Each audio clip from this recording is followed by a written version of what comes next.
Ako po si Levi Peralta Gallardo, konsehal po ako ng Barangay Gatbuka. And dito po sa Barangay Gatbuka, kilala po kami sa pottery making.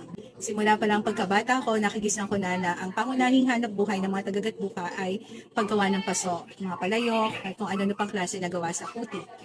Pagbaba mo po ng kanto ng Gatbuka, sunod-sunod na po yan. Halos karamihan ng mga pamilya dito ay pottery ang kanilang hanap buhay. Sibog Pottery, Kalalang Pottery, Gomez, Mariano Family Pottery at Muki Pottery. Ilan po yan sa karamihan na may hanap buhay tungkol sa pottery.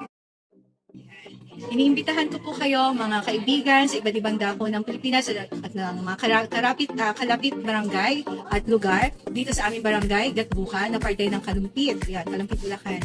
Makakakita pa rin po kayo dito ng iba't ibang disenyo, iba't ibang produkto na gawa sa putik or pottery.